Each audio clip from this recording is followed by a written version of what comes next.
ಇದಕ್ಕೆ MD Farooq sir ಕೂಡ ಉತ್ತರ ಕೊಡ್ಲಿ. ಆ TCS ಸಂಸ್ಥೆಯಲ್ಲಿದ್ದ ನೂರಾರು ಮಂದಿ ಹಿಂದೂಗಳು ಏನ್ ಮಾಡ್ತಿದ್ರು, ಯಾಕೆ ಸುಮ್ನಿದ್ರು, ಅದಕ್ಕೆ ಕಾಂಟ್ರಾಸ್ಟ್ ಕೂಡ ಕೇಳಬಹುದು ಸರ್ ನಾವು. ಆ TCS ಸಂಸ್ಥೆಯಲ್ಲಿದ್ದ 13 ಮಂದಿ ಮುಸಲ್ಮಾನರ ಉದ್ದೇಶ ಏನಾಗಿತ್ತು? ಅಲ್ಲಿರೋ ಹಿಂದೂ ಮಕ್ಕಳನ್ನ ಟಾರ್ಗೆಟ್ ಮಾಡದ. ಆ 13 ಮಂದಿಯಲ್ಲಿ ಒಬ್ಬ ಮುಸಲ್ಮಾನ ಎಂಪ್ಲಾಯ್ ಕೂಡ ಅನ್ಸ್ಲಿಲ್ವಾ ನಾವು ಮಾಡ್ತಿರೋ ತಪ್ಪು? This is against the law. ನಾವು ಸಿಗಾಕೊಂಡ್ರೆ ನಮ್ ಕೆರಿಯರ್ ಬರ್ಬಾದ್ ಆಗುತ್ತೆ. ನಾವು ಸಿಗಾಕೊಂಡ್ರೆ ನಾವು ಜೈಲಿಗೆ ಹೋಗ್ತೀವಿ ಅಂದ್ರೆ ಆ ಜೈಲಿಗೆ ಹೋಗೋ ಭಯ, ಕೆರಿಯರ್ ಬರ್ಬಾದ್ ಆಗೋ ಭಯ, ಇದನ್ನ ಬಿಟ್ಟು ನಿಂತಿದ್ದಾರೆ. ಪ್ರಶ್ನೆ ಪೂರ್ತಿ ಕೇಳಿಸ್ಕೊಳ್ಬೇಕು ಪಾಷಾ ಸರ್. ನಾವು ಜೈಲಿಗೆ ಹೋಗ್ತೀವಿ, ನಮ್ಮ ಕೆರಿಯರ್ ಬರ್ಬಾದ್ ಆಗುತ್ತೆ, ನಮ್ಮ ಕುಟುಂಬ ಬೀದಿಗೆ ಬರುತ್ತೆ, ಇದರ ಭಯ ಬಿಟ್ಟು ಕೂತಿದ್ದಾರೆ ಅಂತಂದ್ರೆ ಅವರಿಗಿರುವ ಬ್ಯಾಕ್ ಸಪೋರ್ಟ್ ಯಾರದ್ದು? ಅವರಿಗೆ ಮಾಡ್ತಿರುವ ಫಂಡಿಂಗ್ ಯಾರದ್ದು? ಪಾಷಾ ಸರ್ ಉತ್ತರ ಕೊಡಿ. ಪಾಷಾ ಸರ್ ಉತ್ತರ ಕೊಡಿ. ಒಳ್ಳೆ ಪ್ರಶ್ನೆ ನೀವು ಕೇಳಿದ್ರೆ, ಒಳ್ಳೆ ಪ್ರಶ್ನೆ ಕೇಳಿದ್ರೆ, ಅವನಿಗೆ ಭಯ ಇಲ್ವಾ ಅಂತ ಕೇಳಿದ್ರೆ ಭಯ ಇಲ್ಲ. ಯಾಕಂದ್ರೆ ನಮ್ಮ ಭಾರತೀಯ ಕಾನೂನು ವ್ಯವಸ್ಥೆ ಆ ರೀತಿ ಇದೆ. ಯಾವುದೇ ಧರ್ಮದಲ್ಲಿ ಇರಲಿ, ನಾನು ಹೇಳೋದು ನೀವು ಹೇಳದಂಗೆ ಇಲ್ಲಿ ಏನ್ ಹೇಳ್ತಾರೆ ಗೊತ್ತಾ, ಧರ್ಮ ರಕ್ಷಕರು ಅನ್ನೋರು ಯಾವುದೇ ಧರ್ಮದಲ್ಲಿ ಅವ್ರು ಮುಂಚೆ ಬರಲ್ಲ. ನೀವ್ ಹೇಳಿದ್ರೆ ಚಾಕು ಚುಚ್ಚೋನು ಮುಂಚೆ ಬಂದ್ಬಿಟ್ಟು ಕುಂಫು ಕಲ್ತ್ಕೊಳ್ಬೇಕಾಯ್ತು, ಕರಾಟೆ ಕಲ್ತ್ಕೊಬೇಕಾಯ್ತು, ಕುಸ್ತಿ ಕಲ್ತ್ಕೊಬೇಕಾಯ್ತು ಅಂತ. ತಪ್ಪು ಮಾಡೋನು ಯಾವತ್ತು ಏನ್ ಗೊತ್ತಾ, ಅವನ ಮೈಂಡ್ ಏನಿರುತ್ತೆ ಬರೋ ತಪ್ಪು ಮಾಡೋದ್ರ ಬಗ್ಗೆ ಇರುತ್ತೆ. ಅವ್ನು ತಪ್ಪು ಮಾಡೋಕ್ಕಿಂತ ಮುಂಚೆ ಯೋಚನೆ ಮಾಡ್ಬೇಕಂದ್ರೆ ನಮ್ ಕಾನೂನು ವ್ಯವಸ್ಥೆ ಚೇಂಜ್ ಮಾಡಬೇಕು. ಆ ರೀತಿ ಶಿಕ್ಷೆ ಆಗ್ಬೇಕು. ಅವಾಗ್ಲೇ ಅವ್ನು ಏನಾದ್ರು ತಪ್ಪು ಮಾಡ್ಬೇಕಾದ್ರೆ 100 ಸಲ ಅಲ್ಲ 1000 ಸಲ ಯೋಚನೆ ಮಾಡ್ತಾನೆ.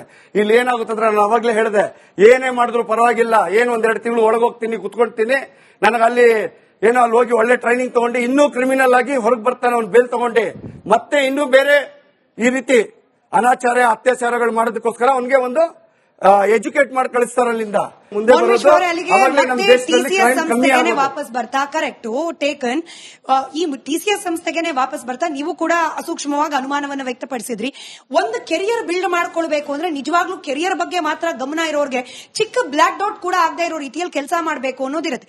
ಇಲ್ಲಿ 13 ಜನ ಟೀಮ್ ಲೀಡರ್ಗಳು, HR ಟೀಮ್ ನಲ್ಲಿ ಇರೋರು ಎಲ್ಲರೂ ಕೂಡ ಕುತ್ಕೊಂಡು ನಮ್ ಕೆರಿಯರ್ ಏನಾದ್ರೂ ಪರವಾಗಿಲ್ಲ, ನಾವು ಅರೆಸ್ಟ್ ಆದ್ರೂ ಪರವಾಗಿಲ್ಲ, ಇದು ಜಾಗತಿಕ ಮಟ್ಟದಲ್ಲಿ ಸುದ್ದಿ ಆದ್ರೂ ಪರವಾಗಿಲ್ಲ, we will do our target, we will reach our target ಅಂತಿದ್ದಾರೆ ಅಂದ್ರೆ ಇದ್ರ ಹಿಂದಿರುವ ಜಾಲ ಚಿಕ್ಕದಲ್ಲ. ಅನುಮಾನ ಬಂದೇ ಬರುತ್ತೆ.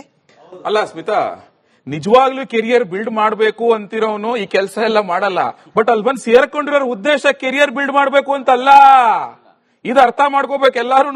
ಅಲ್ಲಿ ಬಂದು ಸೇರ್ಕೊಂಡಿರುವಂತ ಈ ಮನೆ ಹಾಳ್ರ ಉದ್ದೇಶ ಕೆರಿಯರ್ ಬಿಲ್ಡ್ ಮಾಡ್ಕೊಬೇಕು ಅಂತಲ್ಲ. ಹಿಂದೂ ಹೆಣ್ಮಕ್ಳನ್ನ ಟಾರ್ಗೆಟ್ ಮಾಡಿ ಹಾಳು ಮಾಡ್ಬೇಕು ಅನ್ನೋದೇ ಅವ್ರ ಉದ್ದೇಶ. Very simple. ಸರಿ ಮೋಹನ್ ಗೌಡ್ರೆ, ಒಂದ್ ಸ್ವಲ್ಪ ಹೈಪ್ ಮಾಡೋದು, ಒಂದ್ ಸ್ವಲ್ಪ ಓವರ್ ಆಗಿ ರಿಯಾಕ್ಟ್ ಮಾಡೋದು ಹಿಂದೂ ಸಮುದಾಯದಿಂದನೂ ಆಗ್ತಿದ್ಯಾ ಅಂತ ಹೇಳಿ. ಫಾರ್ ಎಕ್ಸಾಂಪಲ್, ಏನೋ ವ್ಯಾಲೆಂಟೈನ್ಸ್ ಡೇ ಅಂತ ಹೇಳಿ ಕಾಲೇಜ್ ಮಕ್ಕಳು ಮಾಡ್ಕೊಳ್ಳೋಕ್ ಪಾರ್ಕ್ ಅಲ್ಲಿ ಕುತ್ಕೊಂಡ್ರೆ ನೀವು ಹೋಗ್ಬಿಡ್ತೀರಿ ತಾಳಿ ಇಟ್ಕೊಂಡು. ಫ್ರೆಂಡ್ಶಿಪ್ ಅಲ್ಲಿ ಒಂದು ಹುಡುಗ ಹುಡುಗಿ ಬೇರೆ ಸಮುದಾಯದವ್ರು ಮಾತನಾಡ್ತಿದ್ರೆ ಲೀಗಲ್ ಪೊಲೀಸ್ ಮಾಡ್ಬಿಡ್ತೀರಿ, ಹೊಡೆಯೋಕ್ ಹೋಗ್ತೀರಿ, ಅಟ್ಯಾಕ್ ಮಾಡ್ತೀರಿ. ಮಾಡೋದ್ ತಪ್ಪು ಅಂತ ಹೇಳಿ ಕಾನೂನಾತ್ಮಕವಾಗಿ ತಪ್ಪು ಅಂತ ಗೊತ್ತಿದ್ರು ಕೂಡ ನೀವ್ ಎಲ್ಲವನ್ನ ಕೂಡ ಈ ಕೋಮು ದೃಷ್ಟಿಯಲ್ಲೇ ನೋಡಿ ನೋಡಿ ಯಾವುದೇ ಪ್ರಕರಣ ನಡೆದ್ರು ಕೂಡ ಇಲ್ಲಿ ನಡೀತಿರೋದೇ ಜಿಹಾದು, ಇಲ್ಲಿ ಆಗ್ತಿರೋದೇ ಧರ್ಮ ಪರಿವರ್ತನೆ.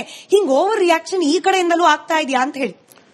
ಮೇಡಮ್ ನೋಡಿ, ಇವತ್ತು ವ್ಯಾಲೆಂಟೈನ್ ಡೇ ಮೂಲಕ ಇರಬಹುದು, ಇದರಲ್ಲಿ ಮುಖ್ಯವಾಗಿ ಏನಂತ ಹೇಳಿದ್ರೆ ನಾವು ಪ್ರಥಮವಾಗಿ ಇಲಾಖೆಗೆ, ಪೊಲೀಸ್ ಇಲಾಖೆಗೆ ನಾವು ಯಾವುದೇ ಪ್ರಕರಣದಲ್ಲಿ ಪೊಲೀಸರಿಗೆ ಇನ್ಫಾರ್ಮೇಶನ್ ಅನ್ನು ಕೊಡ್ತೇವೆ. ಯಾವಾಗ ಪೊಲೀಸರು ಅದ್ರ ಬಗ್ಗೆ ಏನು ಕ್ರಮ ತೆಗೆದುಕೊಳ್ಳದೆ ಇದ್ದಾಗ ಇವತ್ತು ಹಿಂದೂ ಸಮಾಜದ ನೈತಿಕ ಜವಾಬ್ದಾರಿ ಇದೆ. ಹಿಂದೂ ಯುವತಿಯರ ಜೀವನ ಹಾಳು ಮಾಡಬಾರದು ಅಂತೇಳಿ ಅವರ ಪೋಷಕರಿಗೆ ಮಾಹಿತಿಯನ್ನು ಕೊಡ್ತೇವೆ. ವಿನಃ ಅಲ್ಲಿ ನಾವು ಹೊಡೆಯುವಂತದ್ದು ಬಡಿಯುವಂತದ್ದು ಮಾಡೋದಿಲ್ಲ. ಇವತ್ತು ಚಿಕ್ಕಬಳ್ಳಾಪುರದಲ್ಲಿ ಒಂದು ಮುಸ್ಲಿಂ ಯುವತಿ ತನ್ನ ಸಹಪಾಠಿ ಜೊತೆಗೆ ಹೋಗಿದ್ದಕ್ಕಾಗಿ ಆ ಹಿಂದೂ ಯುವಕನಿಗೆ ಒಂದೇ ಕ್ಲಾಸ್ನವರು ಬರ್ಬರವಾಗಿ ಹಲ್ಲೆ ಮಾಡಿದ್ದಾರೆ. ಚಿಕ್ಕಮಂಗ್ಳೂರಲ್ಲಿ ಸಹ್ಯಾದ್ರಿ ಕಾಲೇಜಲ್ಲಿ ಕ್ಲಾಸ್ಮೇಟ್ಸ್ ಕಾಲೇಜ್ ಬಸ್ ಅಲ್ಲಿ ಹಿಂದೂ ಹುಡುಗ ಮುಸ್ಲಿಂ ಹುಡುಗಿ ಕ್ಲಾಸ್ಮೇಟ್ಸ್ ಬಸ್ಸಿಂದ ಒಂದು ಕ್ಲಾಸಿಂದ ಮತ್ತೊಂದು ಕ್ಲಾಸಿಗೆ ಹೋಗ್ಬೇಕಾದ್ರೆ ಅವ್ರ ಮೇಲೆ ಬರ್ಬರವಾಗಿ ಹಲ್ಲೆ ಆಕ್ರಮಣ ಮಾಡಿದ್ದಾರೆ. ಎಲ್ಲೇ ತಿಳ್ಕೊಳ್ಳಿ, ಈಗ ಒಬ್ಬ ದಲಿತ ಹುಡುಗಿ ಕಲಬುರಗಿಯಲ್ಲಿ ಹಿಂದೂ ಹುಡುಗನ ಜೊತೆಗೆ ಸ್ಕೂಲಿಗೆ ಹೋಗ್ಬೇಕಾದ್ರೆ ಹಲ್ಲೆ ಮಾಡಿದ್ದಾರೆ. ಇವತ್ತು ಈ ನೈತಿಕ ಪೊಲೀಸ್ಗಿರಿ ಮಾಡ್ತಾ ಇರೋದು ಇವತ್ತು ಈ PF9 ಅಂತ SDPI ಅಂತ ಮತಾಂಧ ಇಸ್ಲಾಮಿಕ್ ಸಂಘಟನೆಗಳ ಕಾರ್ಯಕರ್ತರು ಮಾಡ್ತಾರೆ. ವಿನಾ ಹಿಂದೂ ಸಂಘಟನೆಗಳು ಎಲ್ಲಿ ಕಾನೂನನ್ನ ಕೈಗೆತ್ಕೊಂಡು ಹೊಡೆಯುವಂತದ್ದು ಬಡಿಯುವಂತದ್ದು ಎಲ್ಲಿ ಮಾಡುದಿಲ್ಲ.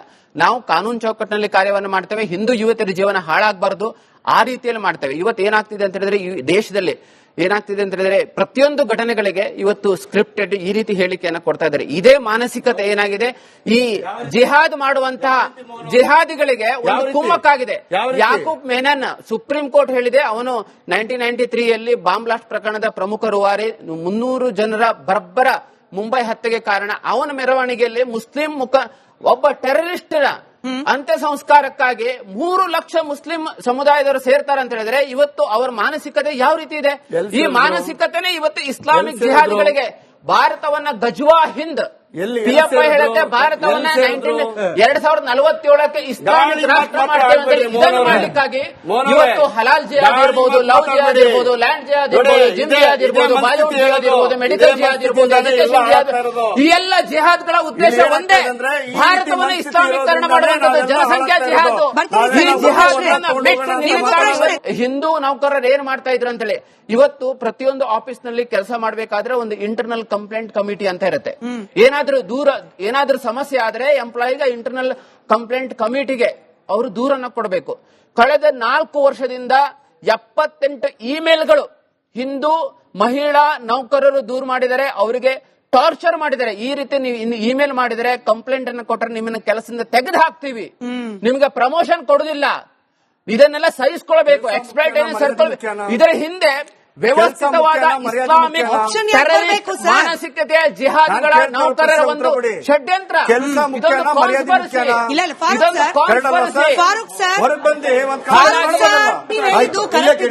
ನೀವ್ ಹೇಳಿದ್ ಕರೆಕ್ಟ್ ಇದೆ. ನೀವೇನ್ ಹೇಳಿದ್ರಿ ಸರ್?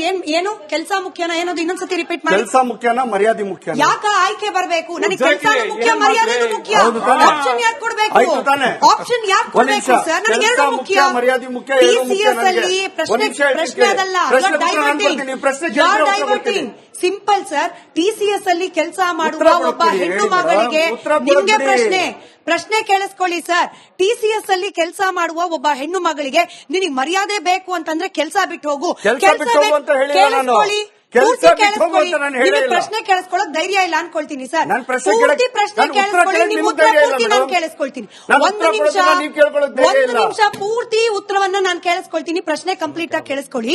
TCS ಅಲ್ಲಿ ಕೆಲಸ ಮಾಡುವ ಒಬ್ಬ ಹೆಣ್ಣು ಮಗಳಿಗೆ, ನಾನು ಹಿಂದೂನು ಅಂತಿಲ್ಲ, TCS ಅಲ್ಲಿ ಕೆಲಸ ಮಾಡುವ ಒಬ್ಬ ಹೆಣ್ಣು ಮಗಳಿಗೆ ನಿನಗೆ ಮರ್ಯಾದೆ ಬೇಕು ಅಂತಂದ್ರೆ ಕೆಲಸ ಬಿಡು, ಕೆಲಸ ಬೇಕು ಅಂದ್ರೆ ಮರ್ಯಾದೆ ಬಿಡು ಅನ್ನೋ ಸಂದಿಗ್ಧ ಪರಿಸ್ಥಿತಿಗೆ ಯಾಕೆ ದೂಕ್ಬೇಕು? ಹೀಗ್ ದೂಕು ಅಂತ ಹೇಳ್ತಿರೋರು ಯಾರು ಅಂತ ಹೇಳಿ. ನಾನು ಆಗ್ಲೂ ಹೇಳದೆ ಈಗ್ಲೂ ಹೇಳ್ತಾ ಇದ್ದೀನಿ, ಅಲ್ಲಿ ಈ ತರ ಪ್ರಾಬ್ಲಮ್ ಆದಾಗ, ನೀವು ಅಲ್ಲಿ ಕಂಪ್ಲೇಂಟ್ ರೈಸ್ ಆದಾಗ ನೀವು ಯಾರಿಗೂ ನಿಮ್ಗೆ ನ್ಯಾಯ ಸಿಕ್ಕಿಲ್ಲ ಅಂದ್ರೆ ಹೊರಗೆ ಕಾನೂನು ಅನ್ನೋದು ಐತೆ ತಾನೆ?